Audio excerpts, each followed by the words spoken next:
the non-delegation, that one branch of government can't delegate its power to another branch of government, I think should be seen as a crucial, but emphasize crucial element of the separation of powers. It's good at least to see the court taking a stand against the president on behalf of the Constitution, enforcing a kind of separation of powers in and of itself by asserting its role as a role of government that has a check against the executive. On February 20th, 2026, the United States Supreme Court, in a 6-3 decision, struck down President Trump's Liberation Day tariffs.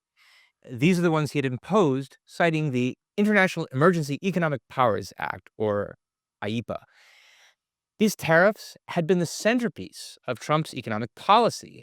And while it's true that he's already vowed to replace them with other tariffs based on other laws, this decision is nonetheless a significant rebuke to the president's attempt to arrogate sweeping economic powers that he exercises at his discretion. What were the court's reasons, and how unified were they in their opinion? What does the nature of their reasoning tell us about the state of our politics and the way some of the most powerful intellectuals in the country, Supreme Court justices, think about it today? Those are some questions we will discuss today on the Ayn Rand Institute podcast. Welcome. I'm Ben Baer, Senior Fellow at ARI. With me is Onkar Ghate, Senior Fellow and Chief Philosophy Officer. Welcome, Onkar. Hi, Ben. So let's just begin by identifying the essence of the issue before the court in this case. Onkar, what would you say is the basic question the court was trying to answer, and what was their answer, and what do you think of it? Yes, so the basic question was, does this International Emergency Economic Powers Act, does it delegate congressional power to the executive branch or to the president or presidency? And specifically, like the congressional powers, the power to tax, and even there, it's the power to use tariffs or import duties to tax, to raise revenue. And the question was, has that power been delegated from Congress to the presidency through this act? And the majority answer is no. I think it's the right answer. I think much of the reasoning is good. We obviously want to talk about that now in terms of thinking about the decision. And I think in part I was happy this was struck down in the way that it was, in the sense that the court, I think, the way to read what the majority is saying is this wasn't a close call. It wasn't even really reasonable for the president and for the executive branch to think that this act delegated congressional power to impose tariffs or import duties to the president. So in that sense, it was sort of a seizure of power that they didn't really have reason to think had been delegated to them. And I think that's my reaction. And reading there's the majority opinion, but there's concurrences, the whole thing, and the dissents, or it's 170 pages. So there's a lot here, but I think in the end, this is a good decision. Yeah, I'm pleased by it as well. I've written now like 3 different articles, I think, just specifically on this case, a few others about Trump's tariff policies more broadly. This decision is, I think, the best one we could have hoped for, that we could have reasonably hoped for. I can unreasonably hope for better than what we got, but this is, I think, the best that we could realistically expect. And I would say one thing on that I think anybody who's interested in the constitutional structure of government should pay attention to this decision and to think about some of the important issues it raises and whether it's thinking correctly about those. So there's one thing about like this very specific question is, does this act authorize that this supposed delegation of power from Congress to the executive branch? But wider issues are raised in the course of the decision. And I think anybody who cares about the structure of the American government and do we still have a constitutional structure should pay a lot of attention to those wider issues. Yeah, wider issues that the show up in the court's history, recent history on many decisions it's making, and also tells you something about how they'll likely make further decisions in the future. Now, you said, Onkar, that you thought the reasoning was good. I think that's right if you look in the right places uh, in the decision. The majority opinion, the 6-3 majority, not all 6 of them agreed with all of the reasoning. So the one thing that all 6 agreed on was that tariffs are taxes, that taxes and tariffs are not a power that the president has in peacetime. We are in peacetime, and therefore IEPA doesn't delegate that power away. There's disagreement on a lot of other stuff. There's disagreement about whether this major questions doctrine, which we'll spend some time today talking about, whether that is a doctrine that was needed to strike down the delegation, the idea that this law delegates the tariff power to the president. There was disagreement about what the major questions doctrine even is, why it's important, whether in fact it would even rule them out or not. So you had 3 dissenting justices who are allegedly in favor of that doctrine, but who don't think that it applies here in a way that would block this delegation. And so when you look at the 3 justices who were in the majority, who had the most to say about why it should be struck down, here I'm referring to Roberts, Barrett, and Gorsuch. They were saying this doctrine, which we'll talk about today, major questions doctrine, does give us reason to strike down these tariffs. That if you pay attention to a lot of other decisions based on this doctrine in the past, that to be consistent with those decisions, we should strike this down.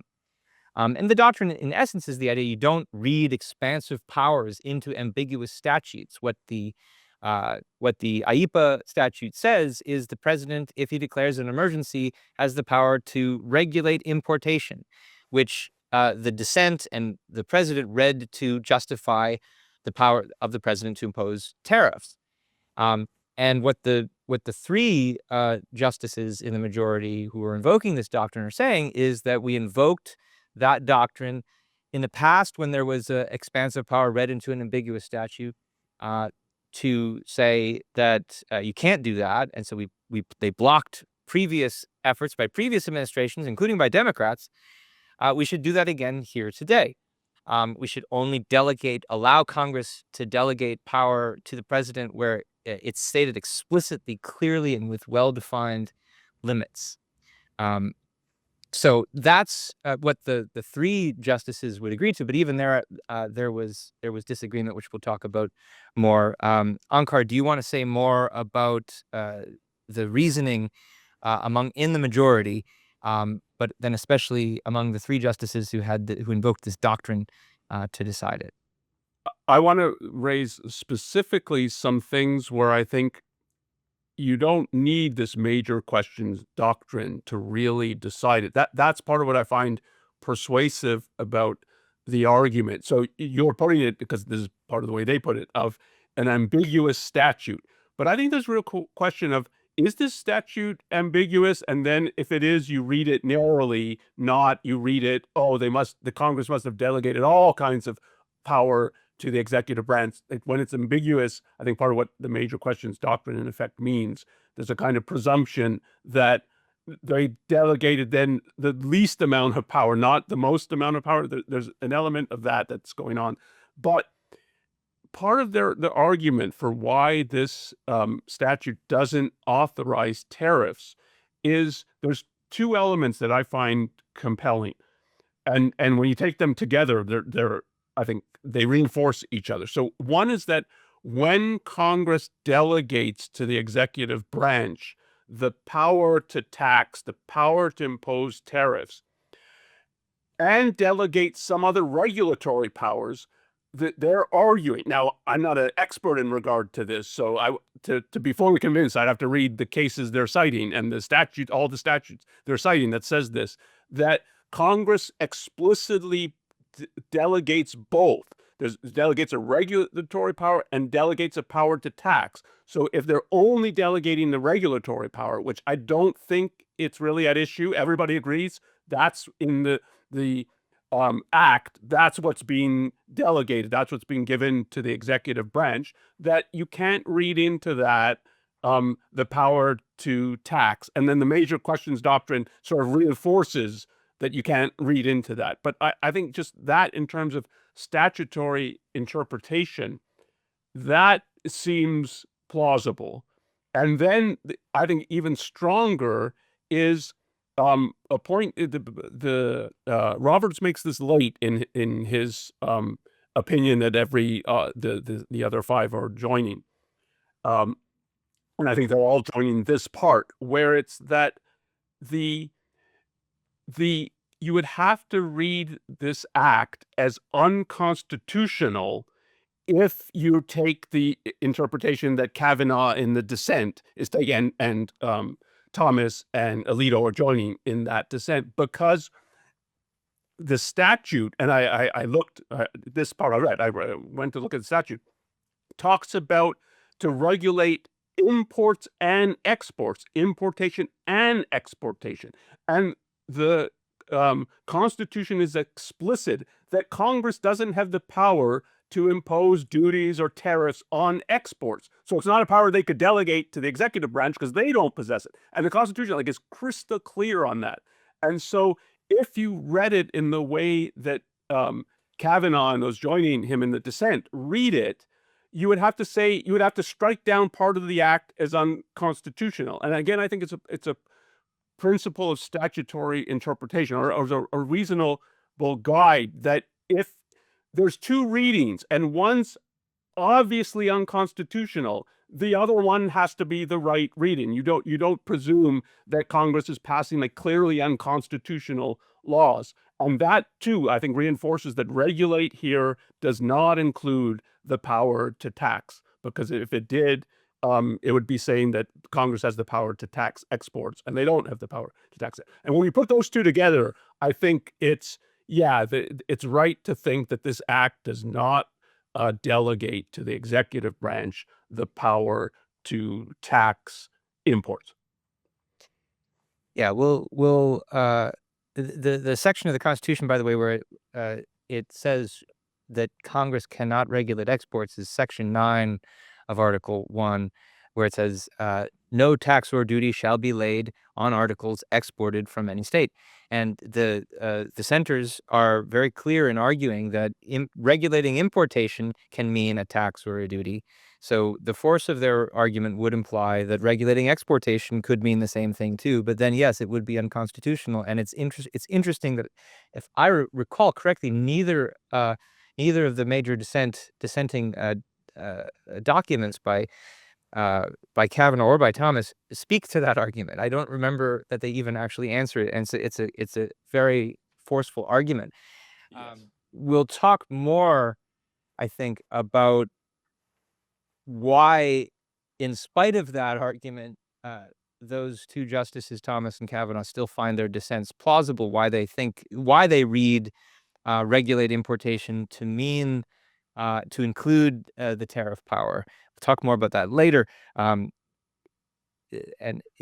it's the fact that you can give a plausible kind of syllogism is for why it would include it is part of their reason. They think, well, part of how you regulate importation is through tariffs. Tariffs are a tax that you that people pay in order to import something into the country. That affects how much of it there is. Therefore, it's a kind of regulating the amount of trade, and therefore they say this is sanctioned by the law, and therefore Congress is delegating this power. So there's a syllogism you can use, but whether you're able to interpret regulate importation in that very general, across the board way is one of the things that's at issue in regards to this major questions doctrine, because it has a lot to do with how do you interpret the actual meaning of the law.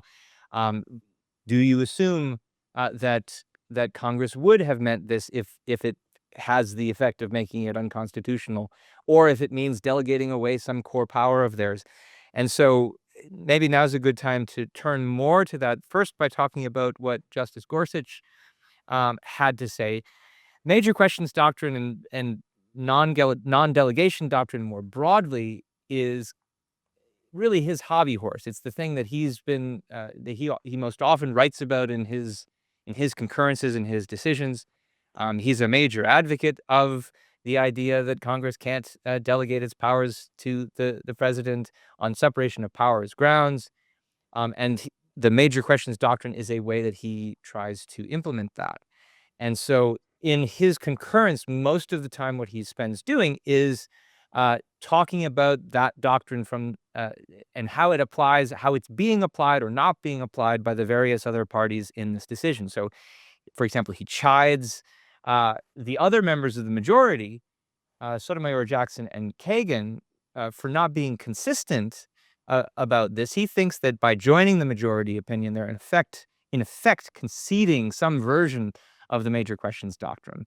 And yet, in past decisions, they dissented when this doctrine was used by the majority to overturn some particular law, usually when it was something from a Democratic administration. So he basically chides them for being inconsistent. He also chides the dissent for the opposite kind of inconsistency, that they've joined in the past to overturn legislation by Democrats, laws by Democrats, to overturn certain laws on the grounds of the major questions doctrine, but now they're not doing it. And he doesn't think that the attempts that they give to explain why it applied in the past to the Biden administration, for example, but not to this Trump policy, he doesn't think that their arguments are any good. And we can talk about those as well later. The main one that Justice Thomas invokes is that it's only problematic for Congress to delegate a power to the president when it involves the deprivation of life, liberty, and property. He doesn't think that tariffs do that, therefore there's no problem delegating tariff power. Kavanaugh has a lot to say about the idea that if it's foreign affairs, there's no problem with Congress delegating to the president. That's the exclusive privilege or power of the president, or it's at least easier to delegate to the president when it's dealing with foreign policy. So that's sort of the outline of what Gorsuch has to say about major questions. There's also this debate he then has with Barrett about the meaning and force of that doctrine, which we should have a whole separate conversation about. But before we do, Onkar, did you want to say anything about the way Gorsuch looks at the way different parties to this decision are applying it or not? I think will be important as we go to distinguish the major questions doctrine from the non-delegation, even though they are connected, and they're certainly connected in, I think, the justices' minds. But there's an important sense in which the non-delegation principle, I think, is much more important and has been, you could put it, misinterpreted, or part of moving away from what I think of as a constitutional structure relates to the non-delegation issue and sort of the precedent in the Supreme Court in regard to it. The major questions, one of the way Gorsuch thinks of it, which I think is a plausible way to think of it, at least in this decision, he's emphasized it's a kind of presumption that you should and it's very much in the sense of a delegation of powers. So we're talking about the context for the decision, and why it's an important decision is about the separation of powers, which is a crucial component of the constitutional structure of the American government. And within the separation of powers, then of one branch delegating its power to another branch. And the presumption is, I think, in effect, of the major questions, especially when it seems like it's granting either a vast power or very consequential power, that the presumption is it's granting as little power as it thinks necessary or needed. So if you're, in terms of interpreting the statutory meaning of what the delegation is, you interpret it narrowly, that you've delegated just enough power to try to accomplish what you're accomplishing, not you've handed over most of your power to someone else. And part of his argument in regard to that, which I think is plausible, is to think of how delegation works in other contexts. Like if you hire a lawyer who's representing you, and he's representing you on this case, you're having a divorce. He can't then sell your house because he said, "Well, I'm your representative, and now that's I'm acting like a real estate agent," and that so that the delegation is sort of as narrow and specific as necessary to that you're to help me with gain my divorce and get divorced, and that there's a kind of Gorse is arguing there's an analogy to thinking if, say, in this case, Congress is delegating some power to the executive branch, they're doing it in that way. So if there's a way to read the statute that seems like, oh, they've given so much power to the executive branch, or there's a way to read it, no, they've given a much narrower, much more specific power. It's the second that's the reading that should be sort of the legal interpretation. Yeah. Now, the way that you've just presented it, I think, is still a little bit ambiguous, at least as between the two interpretations of it that Barrett and Gorsuch have. And I think the debate that they have between their concurrences is somewhat interesting. And it's about more or less, is it a principle of interpretation, or is it a kind of positive doctrine? And so the way that Barrett reads it is it's a principle of interpretation. So she's a textualist. She thinks that the job of judges is nothing but reading the law and interpreting it to see how it applies. And the force here is, as opposed to the idea that the judge is a policymaker, the idea the judge is a legislator. She thinks it's not. The job of the judge is not to make policy. It's not to author laws. It's not to be a judicial activist, as the way some people put it. And so that means that there's no kind of set of norms or values that the judge has in the back of his pocket that he's using to decide what's good policy or not. And so it's, in effect, a kind of injunction to be skeptical, to interpret laws as delegating expansive powers that Congress wouldn't have wanted to give away. And her idea here is this is just a principle of interpreting the law. It's just about reading the statutes in a common sense way, but reading them in context, where context includes some knowledge of the Constitution, fundamental law, and which includes the separation of powers principles. Now, Gorsuch says, on the other hand, that any kind of interpretive principle that you have for reading the law can't just be common sense. And anytime you talk about bringing in context, you're necessarily bringing in considerations of norms and values.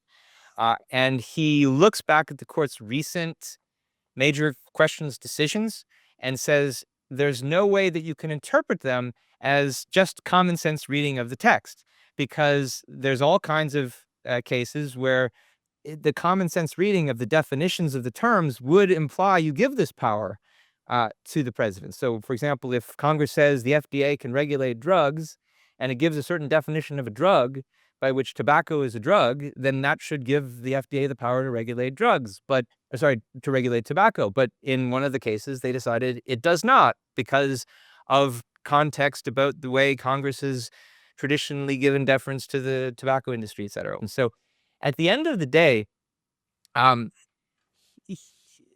he never really denies that what he's imposing is what Barrett calls a clarity tax. In other words, if you read a statute that is unclear, or if it's not specific enough, it doesn't give specific powers, then even if you could read it in the way that, and you could naturally read it in a way that granted the expansive powers, you in effect rewrite it in a way that doesn't, where you're not actually interpreting it in the natural way. So as I read him, I think he might actually be saying that the major questions doctrine is this clarity tax, which then makes me wonder if he's really a textualist at the end of the day, because he's now doing more than just reading the law. He's, as the critics will say, putting his thumbs on the scales of the way he thinks that the laws actually ought to be. And like I think there's an argument for why he should do that. That if the laws are fundamentally inconsistent with the basic ideas and principles behind the Constitution, that there's a role for the judge in doing that. I don't know. What do you think about this debate, Onkar?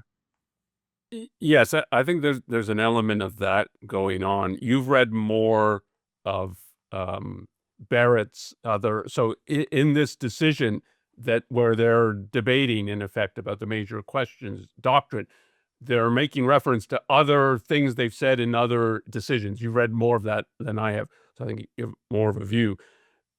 I think there's also an element of using the major questions doctrine to rein in delegation. And that's from the perspective that what we really should have is non-delegation. And I mean, maybe we can talk about that now or come back to it. But I think that's part of, I suspect that that's part of what's going on. And that's because there is something I think very problematic in delegation of power when we're talking about branches of government. Did you want to say anything more about the other members of the majority, Kagan, Jackson, or about the dissent? Yeah, let me say something about Kagan Jackson, and then we can see if we want to talk about the dissent a little bit. So the Kagan is writing in concurrence with support from Jackson and Sotomayor. So they're the three joining in on that and arguing that you don't need the major questions doctrine here. It's just kind of straightforward statutory interpretation would lead to the result that the presidency has not been delegated this authority to impose tariffs. There's something plausible, I think, in that just stated like that. And as I said, in terms of the reasoning, when you think of some of the strongest parts of Robert's reasoning, it's not clear they need to appeal to the major questions doctrine in order to really get the force of why, look, that you can't read this statute as authorizing what the president says that it authorizes. But Gorsuch, in his concurrence, he basically deals with everybody in his so including addressing what Kagan wrote, and in effect, I think is accusing them of being inconsistent. That if you're going to read the statute and say like this is straightforward statutory interpretation, then you should have done this in other cases where you were willing to grant the government enormous power, but you couldn't read all of these statutes as like they're clearly giving the government this enormous power. So they, in effect, so another way that Gorsuch puts the major questions doctrine is you can think of it as almost I think he says almost the opposite of Chevron. And Chevron was, you can think of that as a presumption or a presumption that if an agency is claiming that it's been given this power, that it possesses this power as a result of acts of Congress, you should defer to them. And so the presumption is, yeah, they're right. And unless you have a very strong argument that there's no way they could have been delegated this power, you should assume they've been delegated this power because they say they've been delegated this power. And the so-called liberal judges, Kagan, Sotomayor, Jackson would be on the Chevron side. And so there's something inconsistent in their position. It's too much like they're interpreting it in this way because they want to take some power away from Trump, versus it's a more principled position on proper legal interpretation. And I'm certainly sympathetic to that criticism of that, even though in the concrete, I think they're probably right that just proper statutory interpretation would be, you can't read this statute as authorizing what the president said. On that, Jackson. Oh yeah, go ahead. Sorry. Get to Jackson. The thing that makes me think you need at least more than what Kagan writes about, and maybe the more is Jackson, is that, so part of what they're saying is, well, if you look at the text, it doesn't say tariff. They could have said tariff if they wanted to in other areas of law when they delegate taxing power. they do that with words for taxing, where they're only delegating regulatory power. They do that using words for regulation. I mean, that's plausible on its face, but if you look at something like the dissent from Kavanaugh, he also says, well, if they didn't want to use tariffs, they could have specifically said it wasn't a tariff, especially given that in the period when this law is being debated, there had just been tariffs imposed by President Nixon on the grounds of the predecessor law to IEEPA, the Trading with the Enemies Act, and there was a court case about that those tariffs, which not at the level of the Supreme Court, but a federal court that said, no, it's okay for Congress to delegate tariffs using language about regulating imports. And so if they knew about this recent history in the courts, why didn't Congress actually say no tariffs if they didn't want to be interpreted to mean tariffs? And so just the fact that they didn't use it is not quite enough. I think you need more. You need either the major questions doctrine or perhaps what Jackson has to say. So what was it that Jackson said? Um, and, yeah, before I get to that, I mean, so part of the more, as I said, I think is, so it's not like the major questions doctrine wouldn't help. But when you combine that, the first issue you were just talking about with that, an argument of, so why didn't they say this doesn't include tariffs? That if they're talking about imports and exports, that there's not a plausible reading to think, well, maybe it includes tariffs. So let's say it doesn't include tariffs. I would be sympathetic to that. That they couldn't be talking about tariffs because they're talking about exports, and it's pretty. I mean, as things go in the Constitution, I think it's crystal clear that Congress doesn't have that power. So again, I think it's plausible to have a position to say it's just standard statutory interpretation. I think it is strengthened by the major questions doctrine.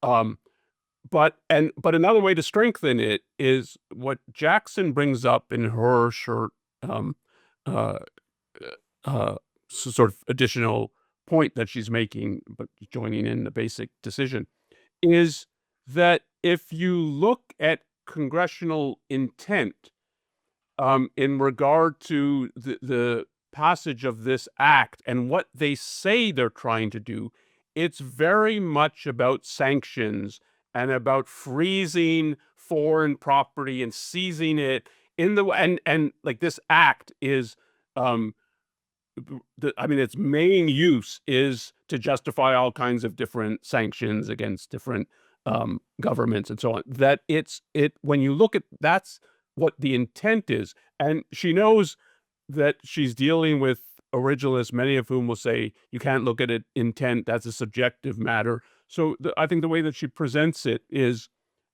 reasonable. That it's not. She's not just appealing to, well, one congressman during the debate said something like this, and there's even the question, yeah, but he maybe lost the debate. These are reports, official reports out of Congress that like this is what this statute, what we're trying to do, what we're aiming to do.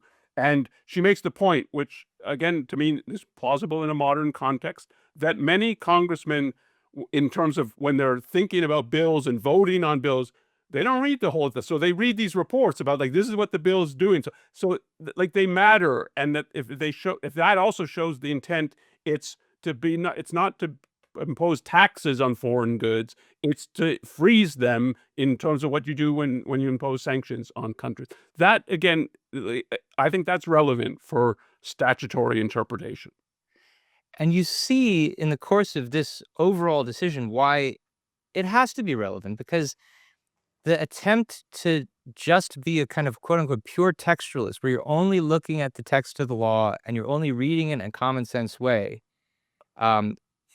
is going to lead to the position of the dissent. If anything, it's going to lead to endorsing the tariffs, because why wouldn't you think of a tariff as a kind of regulation of importation otherwise?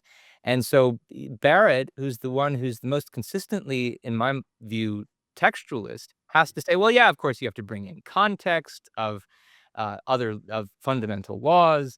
And then Gorsuch, who claims to be a textualist, is saying, and that means you're bringing in norms and values. Well, if you can bring in that, why can't you bring in congressional intent?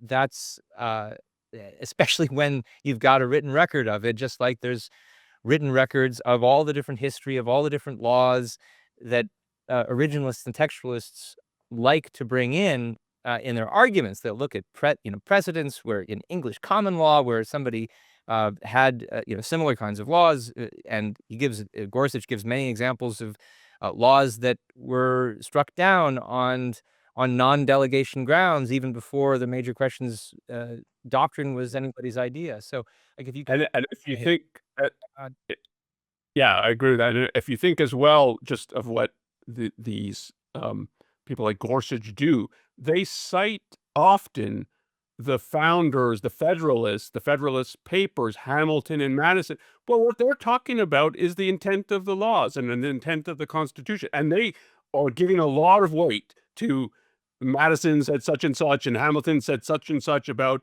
that, like for Article 1, that this is the power to tax is a core legislative power. They're quoting Madison and Hamilton in regard to that. And that's about like what the intent of this Article 1 is. And like, why is that relevant, but not when something's passed in 1977 and the legislators at that time, when they talk like formally in the way that the Federalist Papers are like formal statements about what Jay and Hamilton and Madison think this is the intent. Like, why is that not relevant?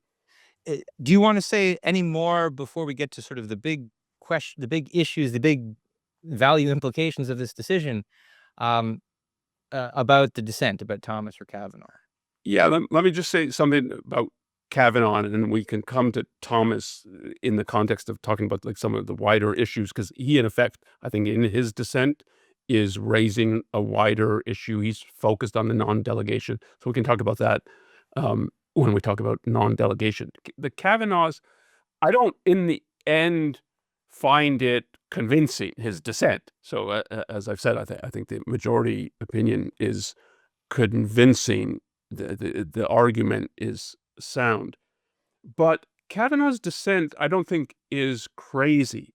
And that's so the dissent is sort of had like there's two major parts to it. That is Kavanaugh's reading of the this International Emergencies Economic Powers Act. His reading of it is it does delegate the authority to the presidency to impose tariffs, basically as the presidency or the executive branch sees fit. In order to, it's important that this is like in the context of an emergency.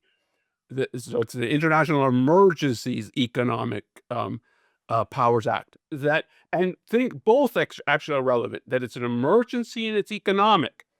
So, in terms of saying it's been delegated in an emergency situation, and part of what in the presidency, Trump in making appeal to this imposing tariffs said we're in an emergency. We're in sort of two kinds of an emergency: a drug emergency and a trade imbalance emergency.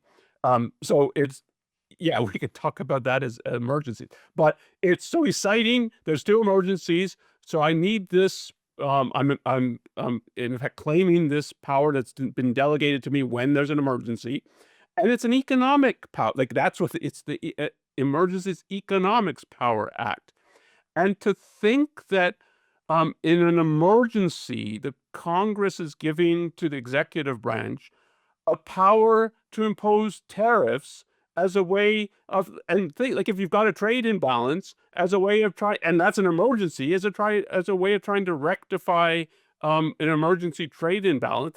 That's not crazy to think Congress might have delegated this to the executive branch. And then there's arguments about, well, often this is what will include, and so on. So there's a reading of it as, yeah, this is a significant delegation of power, but it's in an emergency and it's for economic reasons. And why would you read it as the president can halt commerce between the U.S. and another nation, but he couldn't like severely restrict it by duties to? And again, the more you think of it in an economic context as Well, doesn't that like really change the terms of trade? Yeah, it does really change the terms of trade. It becomes more implausible the more you think an emergency is really a military issue, not just some economic, oh, okay, we're being cheated in trade, as the way Trump will say. Then it's no, like you don't use tariffs and duties in wartime to try to do, you might completely halt any trade between, because you're viewing it as a foreign enemy now, and you're trying to cut off all its supplies and so on, but not, oh, make those supplies a little more expensive, or and pretty like directing it at us that we're paying taxes to import. Like that doesn't make sense. But it like this, it's part of the problem with the whole act and more broadly of what Congress does. But the more you read it as like you're granting economic power, the more plausible I think it is to think, yeah, like why not think duties are part of what's being granted? Yeah, and this is why I said at the top, while I'm pleased that we got the decision we could most realistically hope for, this unrealistically I would have hoped for more, because yeah, and I wrote an article about this saying that because of the fact that it gives out the power to have economic emergencies, and to regulate trade in all these different ways just on the basis of an allegedly economic emergency, which is not the same thing as a military emergency. To me, that's grounds for striking down the whole law. Like that is grounds for striking it down on issue. I argued a void for vagueness, that there's so many things that an economic emergency could be, that a doctrine that's often used in more civil rights context, voiding for vagueness, should be used here where there are also rights at stake, and we'll have to talk more about why that's the case. But yeah, if you're on the grounds of a statist collectivist as to what the proper role of government is, and government is there not just to protect individual rights, but to protect the common good, including the common good of the economy, then it makes sense that this is what they might have meant. And in the mid-1970s, when this was passed, collectivism, statism were, fairly advanced into the core of our government, and we've come a long way since the more individualist outlook of the founders. And so, even if this law started out as a mainly military law, it's in the Trading with the Enemies Act. It morphed into this kind of collectivist economic law by the time you get to the 1970s, and I think that is perhaps good segue to talking about some of the wider philosophic issues that come up in this decision. What that philosophical context of the mid to late 20th century has done to the founding principles of America, and to individualism, because of the collectivism of that period. Did you want to say anything about the fundamental, the real fundamental question here, which is separation of power? Yeah, so let me say a couple of things about the issue of separation of powers. And the non-delegation, that one branch of government can't delegate its power to another branch of government, I think should be seen as a crucial, but emphasize crucial element of the separation of powers. So a separation of powers, one way to think of it is, well, okay, you've got an executive branch, you've got a legislative branch, and you've got a judiciary. And these are the three branches of government. They have separate powers. They're separate but equal. And Thomas, in his dissent, in effect, is saying, yeah, like I agree with this in regards to separation of powers. And there's some powers that Congress can't delegate to the executive branch, but it's only what he calls core legislative powers. And then he has a spin on what core legislative powers. I won't go into that right now, but that means all its other powers. And it turns out it's a lot of other powers that Congress has as a result of the Constitution. Congress could delegate to the executive branch, and on Thomas's view, and the power of tariffs is one such power. Like it could give all the power of tariffs to the executive branch. And to me, that makes a mockery of separation of powers, because what separation of powers means is you're separating into branches of government so that they serve as checks on each other. So what's important about government, it can be one of the most beneficial organizations in society. A good government makes it possible for the individuals in a society to prosper. It's an enormous good when it's good, but it kills individuals when it's really bad, and it kills them in the thousands and hundreds of thousands. So it's crucial that its power be reined in. Checks and balances is integral to the separation of powers. You're separating the powers, and then you're structuring them such that there's checks and balances, and so nobody can really seize that much power, even when you have officials, government officials, who are eager to seize power. And so it's wrong to think of the Constitution as just, oh, it sort of in the abstract says there's these three branches, and those branches in the abstract have some core powers, and everything else can be delegated from one branch to the other. It's rather what the founding fathers were thinking about is in very concrete detail how power checks power. Um, and that I think basically what it means is no branch of government can delegate its power to another branch. The judiciary couldn't say, oh, for these kinds of cases, we'll let the executive branch decide that not, they don't only enforce the law, they also will judge. In the case of, I don't know, treason, they get to decide that it can't delegate that power to the executive branch. And the only way you could have a change in this kind of structure of power is a constitutional amendment. And absent a constitutional amendment, if the Constitution says Congress and Congress alone has the power to impose tariffs, it can't delegate. It can't delegate it to the judiciary, and it can't delegate it to the executive branch. The only way it could change, and so it's important both that the Constitution has a mechanism to have amendments, and there are amendments to it, but it's hard to amend the Constitution. That's deliberate. And it's too easy to, in effect, change the Constitution by the Congress just deciding, oh, we're delegating this power to the executive and that power to the so and that Thomas is open to that can happen. To me, is he doesn't understand the American form of government. Yeah, I think this is a really crucial point, and I mean, the way I would summarize it is separation of powers is how the Constitution protects individual rights. A lot of people, I mean, it's the fundamental way that it protects it. A lot of people think the way it does it is there's a Bill of Rights, they're listed each of the rights that are protected. And yeah, that helps, although, there was, of course, a debate among the founders about whether by listing them and enumerating them, you're going to then say, well, all the other things aren't rights, which has turned out perhaps to be prescient. And because the way the Constitution fundamentally protects rights is by describing how the government will be constituted. This is why you can speak of a constitution even if you don't have it written down, why you don't have a written constitution. If they had structured our government in the way described in the Constitution without even writing it down, it would have protected rights way better than any previous system, and even without any kind of Bill of Rights.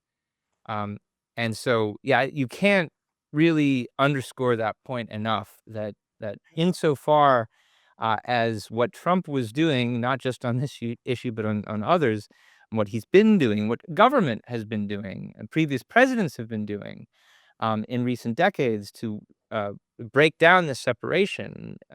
For example, like Congress delegating so many things to the president. That's one of the major things at the root of the current assault on individual rights. And so with that in mind, maybe let's say more about the major questions doctrine. 'Cause what I see it as is it's a tool for attempting to maintain the separation of powers, or at least attempting to stop them from eroding. Um, and I think it's an interesting question why this doctrine would have developed in the last decade or two, in this kind of context where this separation really is eroding. And I think there's a kind of dilemma that the court, that at least members of the court who care about separation of powers are faced with in this kind of context. Because on the one hand, we have this tradition coming from the early 20th century already, the post-Lochner court, where the court has decided that economic freedom is not on the same level as First Amendment freedoms, as intellectual freedoms. And so it's not going to apply what they call strict scrutiny to any laws passed for reasons other than the protection of individual rights that do things like regulate the economy, regulate commerce. So on the one hand, the court is faced with the fact it doesn't want to apply this strict scrutiny to these laws. It doesn't want to say you can only limit yourself to the protection of individual rights. If other laws want to do things like promote safe and healthful working conditions, there's a plausible argument for why they should be able to justify vaccine mandates. If there are regulations talking about why it's necessary the government needs to do, the CDC needs to do what's necessary to prevent this transmission of communicable diseases, there's a plausible argument for why they therefore should be able to prohibit evictions during COVID. If there are regulations that give the government power to waive certain kinds of statutory regulations in the event of a national emergency, then they could cancel all of the student loans, which is what was at stake in that Biden v. Nebraska case. So on the one hand, the court doesn't want to apply strict scrutiny to these laws. And that goes along, I think, with its wanting to be textualist. It's just going to read the laws and interpret them as Congress has given them to it.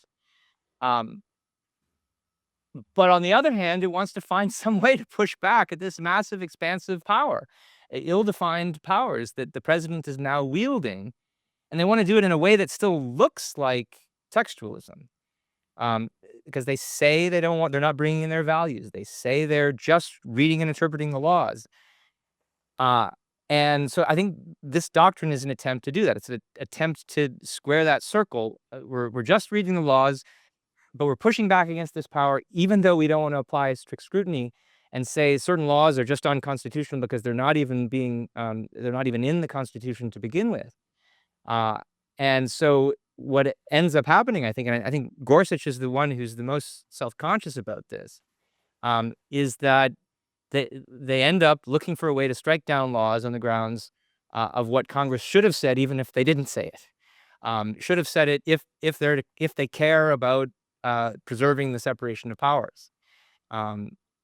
What are your thoughts on that interpretation? Yeah, I definitely think there's an element of that going on. And then I suspect for Gorsuch, so the relation of the non-delegation issue, because as you said, like this is one of the issues that he's regularly discussing in his opinions. There's a relation of the non-delegation and the major questions. If you don't like that, I think it's particularly Congress delegating power to the executive branch, and I'll say why in a minute. If you don't like that, and you think that there's something unconstitutional about that, but there's long precedent of the court accepting that Congress can delegate its powers to the executive branch, then a way of at least slowing down that is the major questions doctrine, that we're going to read it in the most narrow way that you're delegating power in the most narrow way we can. And as you said, it might not even be like that's the most natural way to read the statute, but we'll do it in the most narrow way so that the least delegation of power from Congress to the executive branch. And so that sort of erosion of the constitutional order, and it is an erosion of the constitutional order, goes as slowly as possible. Like, I think there's an element of the major questions doctrine. That's what the element it's playing. And this is why he doesn't like Thomas's dissent, in part, because Thomas is not saying, I don't think there's things that cannot be delegated. Thomas is saying, yet there are things that Congress cannot delegate, but there's vast things that it can. And then for those things, it can delegate it in sort of a normal way, and we don't have to read it narrowly and so on. And he thinks that they've given the power of tariff to the executive branch. And Gorsuch wants to read that narrowly, I think in part because he doesn't even think that's a legitimate delegation of authority from Congress to the executive branch. And though I don't think he would explicitly say that, indeed, in this opinion, he's explicitly not saying this, but I think the real philosophical issue is that if this really is his view, he's wrong about that. And he goes out of his way to say one of the criticisms of the major questions doctrine is that it's painted as it's anti the administrative state. And he says, no, it's not anti the administrative state, it's pro Congress. That if you want a healthy branch, this third branch of government, or one of the three branches of government, it can't delegate all its power away. Otherwise, you don't have it's no longer a branch of government. It's the executive branch has all the Congress's power. And so to say that it's pro Congress is, I'm trying to, as best I can, preserve Congress's power. And the major questions doctrine is a way of doing that. But the fact is, it is anti-administrative state because an administrative state is unconstitutional, and it doesn't really matter. So I think there are reasons why the way the administrative state, and this is like the alphabet soup of regulatory agencies we have now, the SEC, which is I think one that comes up, the FDA, another one that comes up in the decision. And you can go on and on with all these EPA, and so all these alphabet soup of administrative regulatory agencies.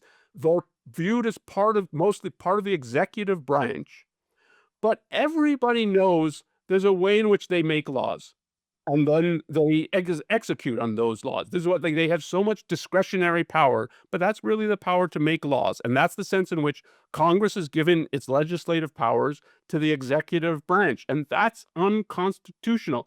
And even if it was the other way around, if it was all these administrative agencies, they don't really report to the executive branch and ultimately to the president, they report to Congress, then the argument would be, look, they're both establishing law, so they're legislative, and then they execute on the law. And so now Congress has taken power from the executive branch, and that would be true because an administrative agency, I think by its nature, combines executive and legislative power, and indeed often judiciary power too, because it then makes the decisions about how whether you've complied with its rules. So it's made the legislation, it's executed on the legislation, and then judged you.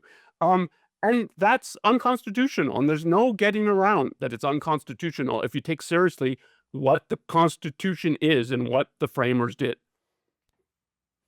Yeah, it's a good sign of what you're talking about with regard to the administrative state, the way in which it's arrogated to itself, in effect, the whole power of government, is that there are such things now as administrative courts, where these things are adjudicated, and where there's no appeals process. It can't go to the Supreme Court.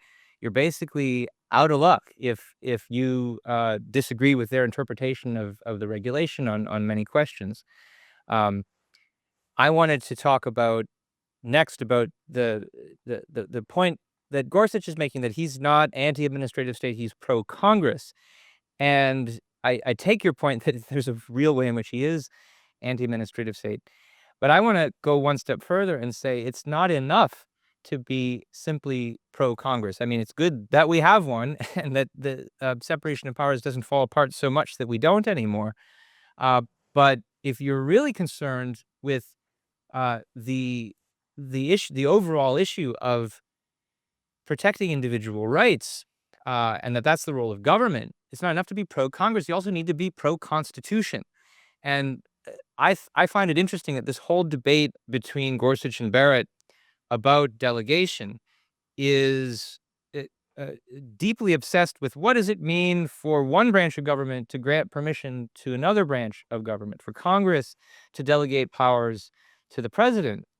But this court, and no court recently, has applied nearly the same amount of analysis or energy to the question of what does it mean for the Constitution to give permission to the government to do things at all, which would mean including Congress. And this connects to the broader idea that I think was the founders' original idea, that's what the Constitution is that it's a list of permissions for government, and that our current our current political situation is one where we're now living in the reverse, where individuals have to seek permission from government in order to do anything. If they can't find that permission, it's de facto forbidden, which is often the way the regulatory state works. And you can see that coming out in the fact that the point I mentioned before about the dilemma that the court faces, that they don't want to provide strict scrutiny on the laws that Congress passes that have anything to do other than with civil rights. And so economic liberty post-Lochner is no longer a grounds to scrutinize Congress's decision and to decide, no, this might also be an unconstitutional law. And you see this really coming out in the debate between Thomas and Gorsuch, where, and you alluded to before to Thomas's rationale for why major questions doctrine doesn't apply to tariffs, and his reason is the core legislative powers that Congress can't delegate are the ones which involve deprivation of life, liberty, and property. And he argues quite explicitly that tariffs don't violate anybody's rights. And that's the post-Lochner court doctrine coming out very explicitly, which he has endorsed in other decisions, the idea that economics has nothing to do with liberty. And he says it's like it's simply a privilege to be able to trade with someone overseas, that to be able to import something, it's just like going to a government park where you have to pay a fee, or you could reasonably be expected to pay a fee to go into the park. The idea that there's no possible interpretation where there's some liberty involved. There's two consenting adults. One of them happens to live in another country. One lives in this country, and he wants to trade with the other. There's no liberty violation involved in interfering with that relationship between two consenting adults. It just doesn't even occur to Thomas post-Lochner. And Gorsuch, who's trying to push back against that distinction between things that can be delegated and not on the grounds of do they involve deprivation of liberty or not, Gorsuch doesn't bring this up either. He also takes it for granted that there's no problematic violation of liberty in any kind of foreign trade regulation.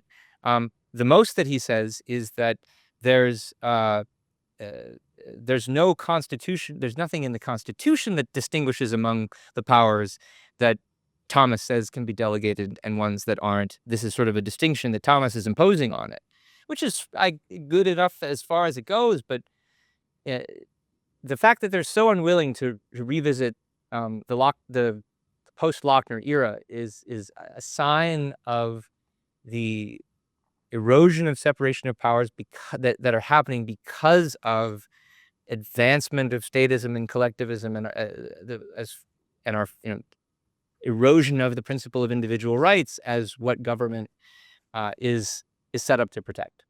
What are your thoughts on that whole issue? Yes, I think I agree with that. I just want to emphasize or make the same point from just a little bit different angle of how empty the life, liberty, and property means when Thomas uses. So you've been stressing, and rightly, the liberty aspect, like freedom of trade and freedom of association and so on, for commercial association, that's not encompassed. But he goes out of his way to say you've got a right to property, and this literally the government taking, like if it's a 20% tariff, it's taking 20% of your property in this trade, and that somehow, but your property rights aren't involved here, like that.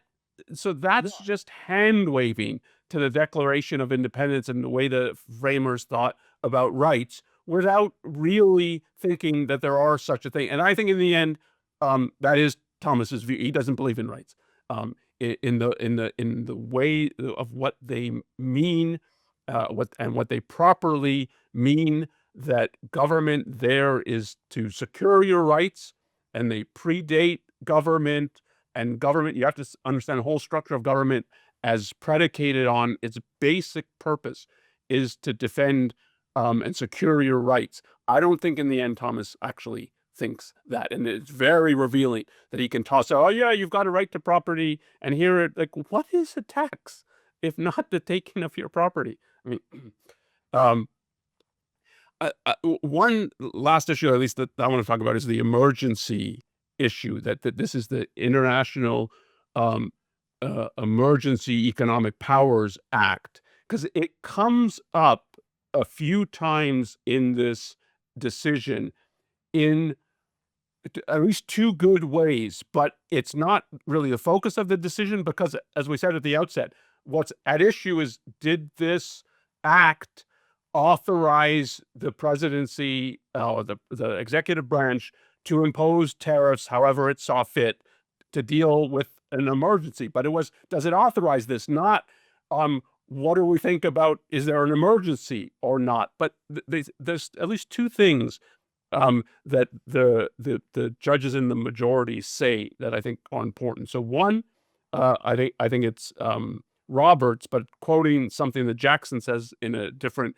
decision, that emergency powers kindle emergencies. And the basic meaning there is, the more you've granted, well, in an emergency, you would be able to do X, Y, and Z. If the government had this power, then the government's going to say, well, everything's an emergency. That's the sense in which it kindles emergencies. So it's very dangerous to have legislation that says, oh, no, you normally can't do this, but in an emergency, you can do this, because then everything becomes an emergency. But then that's a mockery of the term emergency. If everything's an emergency and the trade imbalances, that there's going to be, with some country at some point in time, almost always what they would view like as a negative trade balance. If that's an emergency, you can claim this power all the time. And another thing that the judges say is that, yeah, there's been many emergencies that once declared, they never end. And that again is, yeah, because the government wants, or the executive branch wants this power, so we're in a perpetual emergency.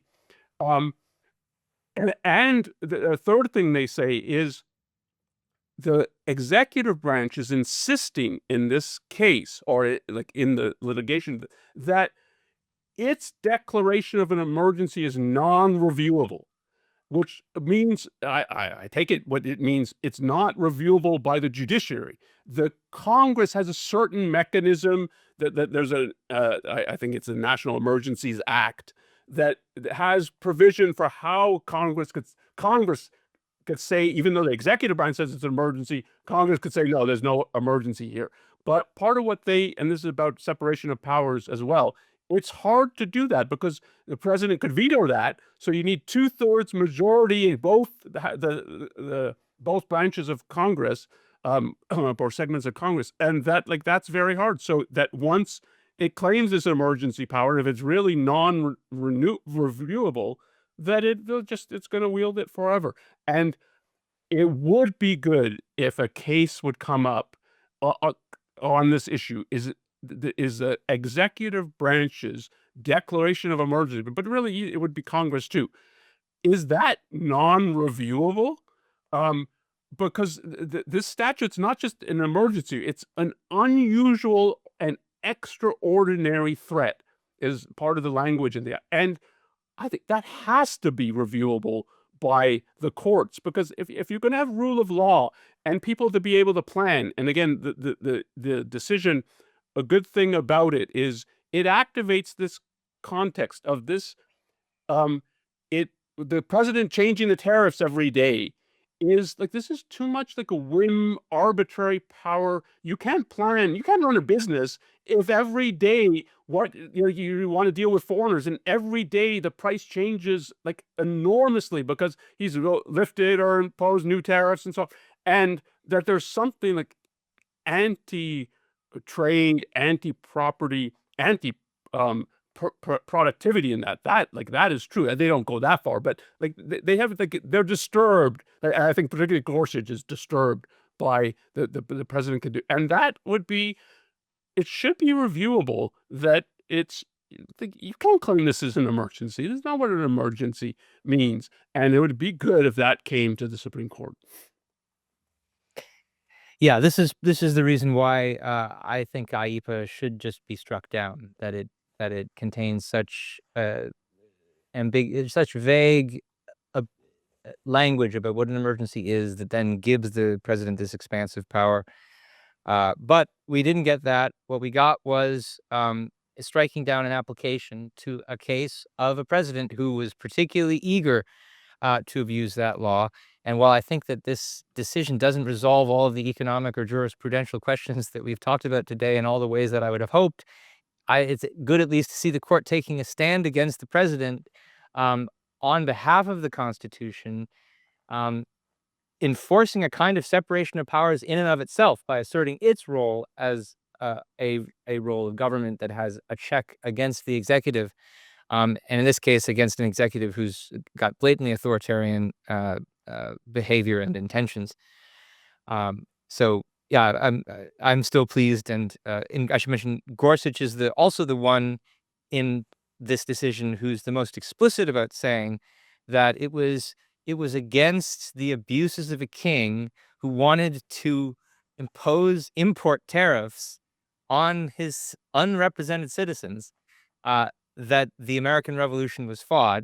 So it's appropriate in the 250th anniversary of the Declaration that we get this decision, and then, by God, if we had gotten another one, I don't know where we would be. So thanks for having this conversation with me, Onkar. Let me just mention to our audience a few articles we've recently published dealing with these topics where you can learn more about things we talked about today. One, to get an understanding of why free trade is so important to individual liberty. In the view of Ayn Rand, you can see an article I wrote for New Ideal, Ayn Rand on Free Trade, the Essence of Capitalism's Foreign Policy. More on why I think that IEEPA should just have been struck down in an article called The Constitutionally Dubious Law Empowering Trump's Emergency Tariff Authority. And then on the last issue I just mentioned, why it would be so un-American if this tariff had been sustained, an article I wrote called The Lawyers Defending Trump's Tariffs Know They're Un-American, Here's How We Can Tell. And I dig into a lot of the briefs that involve this very case leading up to the oral arguments, which we now have a decision about. So if you enjoyed this podcast, please subscribe, comment, share on YouTube, Facebook, send us questions and comments to newideal@aynrand.org. We read everything that comes to us. Thanks for having this conversation with me today, Onkar. Thanks, man.